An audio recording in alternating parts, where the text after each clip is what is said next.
There's a trick to hitting black flashes. Normally, a black flash happens on occasion, like crit damage in a video game. Your melee attacks that use cursed energy have a small chance to create visible sparks and be exponentially powerful, because in order to release cursed energy for a physical attack, you need to circulate the cursed energy within your body, hook it up to a physical motion, and spend it to reinforce the physical impact of the hit. Cursed energy is destructive energy, so by applying it through a physical action, you can make this impact capable of exercising spirits. And if you're able to surge the connection of the impact with your cursed energy while it's happening, it will be more effective, concentrating all the power instead of diluting it over a period of time. So if you apply the cursed energy at the exact same moment as the hit, they'll connect seamlessly, multiplying with each other and then some for devastating damage. The reason it seems random is because you can't brute force a black flash. No matter how intense your focus is, people can only thoroughly concentrate on one action or one part of an action at a time. And the more they break an action down into the pieces it's made of, the more of a delay there is between each step, because mentally, they need to sense and process them individually. Even if you have the 6 eyes, or you can apply cursed energy within a microsecond, some context of the action will still escape your conscious processing, so you won't know how to fully apply your cursed energy right in any given moment if you need to consciously break the action down. But this is also why it's possible to land a black flash on command. Every movement you make is only possible because in some way your body is moving for you, and your awareness only channels what the body's doing, like in Doctor Strange terms, surrendering to the current of a river to travel to a location you want. When you learn how to move, you're teaching yourself specific ways to perceive the actions your body can take, so that you can cause specific behaviors on command that might take a lot of complicated steps you'd get overwhelmed by being aware of individually, but that you need some manual control over to make sure you respond appropriately to sensory information and circumstances around you. Learning skills is about becoming aware of the right types of details in your environment to increase your odds of spotting familiar patterns in any moment of battle that you know how to work with. So then, the ways you perceive your own actions are ones that can use these patterns to cause consistent and reliable outcomes. If your goal is to learn to land black flashes at will, then what you want is to hook your awareness of your use of cursed energy, not up to the time between landing a hit and applying the cursed energy, but to the overall flow of the battle around you. An expert at a sport doesn't grow stronger by memorizing every possible sequence of actions a match can take from start to finish, but by ingraining fundamental rules and principles that they can apply organically in a fight based on whatever individual observations they happen to make case by case. People who need to predict entire sequences in order to win need to rig those scenarios to happen in order to increase their odds of success. It's not a balanced way to grow stronger unless you're imposing on the freedoms of others, which is just the point of Diavolo as a character, and he's the bad guy. You can't use will to directly override details like the environment around you, or the flow the overall battle you're a part of takes. So the strongest sorcerers keep their eyes open to wait for the right moments and scenarios around them to take advantage of. If all your actions contribute to a wider flow beyond you, and that flow isn't something you can brute force, you can surrender yourself to it, and then from there, spend time learning a rhythm that puts you in the positions to most likely be able to use a black flash. And if your way of perceiving your own actions keeps your senses sharp while also channeling that wider flow, you can acknowledge that you've set up the opportunity and call out the black flash before landing it. Learning how to naturally find and fall into these positions is the way you can learn to use black flash on command. And the reason most characters can't do this is because a big point of JJK is that even people who have the talent to visualize and counteract specific curses around them might not realize a wider curse they're trapped within that's limiting their self-awareness.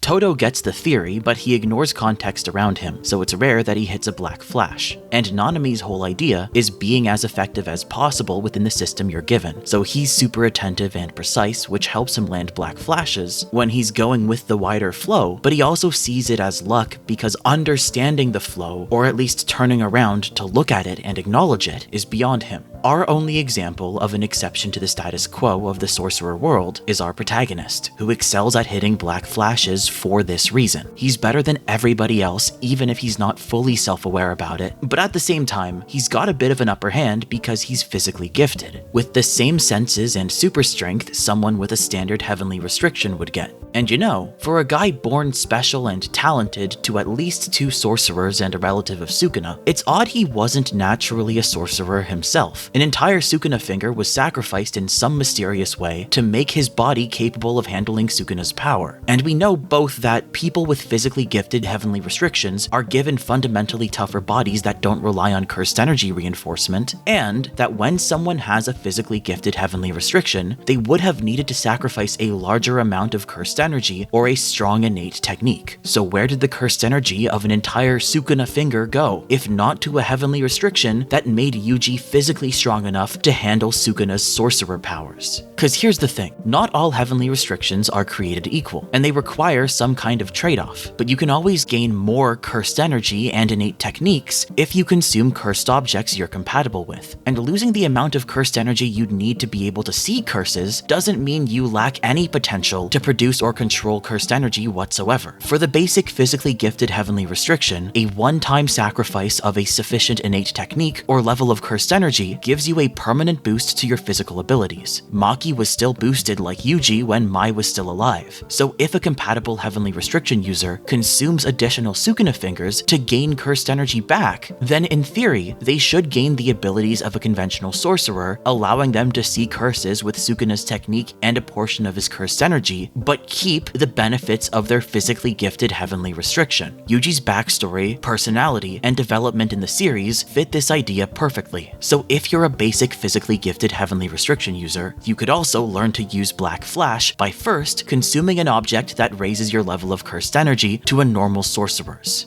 Now, what if you're like Toji or Maki? They weren't just physically gifted, they were born in a situation where even with the heavenly restriction, they'd have another curse placed on them because of the values of their clan. When cursed energy sees a general trajectory for your future and considers your life an exception, it will structure your body in an intricate way that lets you wield cursed energy, guaranteeing that you can use it naturally. A heavenly restriction seems to happen when someone's strength has to be different from the norm because they can't handle being a sorcerer in the conventional way, but they're still given this guarantee of power by the world's cursed energy. If you can't use your body because even though you're born perfectly healthy, you'll end up a shut-in that uses technology to interact with other people remotely, then the world's cursed energy will sacrifice the health of your body to improve your technique to the point it can be used anywhere across the entire nation, like the range benefit of working over a computer. If you can't use your cursed energy because you're so overly perceptive or compulsive that your over-rationalizing keeps you from functioning, then you'll develop a grounded perspective but lose the ability to handle abstract logic like academics, and then be very practical with physical skills. Thanks to the world's cursed energy, you'll lose the ability to visualize the abstract that gives you overpowering cursed energy, or the compulsion sabotaging it that gives you an overpowering technique. And in return, you'll be physically boosted so you can still compete with your grounded and only directly applied skill set. But because Maki and Toji would be cursed for having their heavenly restrictions, the world's cursed energy adjusted for this to give them a type of heavenly restriction that would break free from that curse as well, the ability to completely shed cursed energy and be able to break free of it by becoming invisible to it and boosting their physical capabilities further, at the cost of looking crusty and like they overslept. But this isn't a good solution overall. If all you do is shut out one aspect of reality because it has a flaw, so it's not currently easy for you to deal with, you're not making use of everything that's there to build toward the future, and so you'll never fundamentally move past the present. That's why Sukuna proves his path of adding cursed energy to super strength beats Maki's, since it lets him hit a Black Flash against her. So the question is whether it's possible for someone completely physically gifted, who's as strong as they are because they're continuously free from cursed energy, to learn a Black Flash anyway. Our best reference is Tsurugi, because in Modulo, he has a very similar heavenly restriction to Maki. He starts off with low cursed energy and a mediocre boost in physical abilities, but he potentially has the ability to sacrifice more to become even stronger. Here's the thing though, he grew up loved for who he is, only with the responsibility that at some point he might have to lose things he cares about to fight for them. So why would he have more than a standard heavenly restriction? Well, fitting the circumstances around his birth, and how he's given the role as head of the clan for it, it seems seems like his heavenly restriction might let him do something that's a bit different from Maki. He takes after Maki with the physically gifted heavenly restriction, but he also takes after Yuta because he can take outside sources of cursed energy and connect with them to use them as his own. Normally, when someone uses a cursed tool, the cursed energy with it is somewhat autonomous. It might grant them access to a technique, even if you're not controlling its cursed energy directly, because Toji was able to use the inverted spear of heaven, so they might just fire automatically whenever the right conditions are met. But Tsurugi can take an outside source of cursed energy and let it empower him, layering it on top of his physical heavenly restriction, so he could use simple domain through a sword or wear Rika like a helmet. It seems like Tsurugi's heavenly restriction gives him the choice to connect with other sources of cursed energy, but if he abandons them, the freedom to boost his physical capabilities like Maki and Toji. He also gets similarly crusty looking when he does it, and it catches super perceptive and quick opponents off guard, like he's become invisible to cursed energy detection and his speed's been boosted. The difference between Tsurugi and Maki is that Tsurugi is blessed with the ability to opt into connections with others, reducing his heavenly restriction to a basic physically gifted one, but letting him use other sources of cursed energy when they're convenient. However, going off of this conversation that he had with Maki, it's also possible that this kind of detachment and connection to other sources of cursed energy could have been taught to the completely physically gifted heavenly restriction users of the original era. So if this is true, and Toji and Maki could learn to reconnect with the world's cursed energy by welcoming in other sources of it, then it would be possible to even teach a completely physically gifted heavenly restriction user how to land black flashes. But I don't know, I could be missing something. Let me know if there's an author statement or aspect of the series that I've overlooked. And also, if you want to check out script drafts or ask questions on the Discord or listen to some of the soundtrack used in the videos, why not go on over to the Patreon and check it out?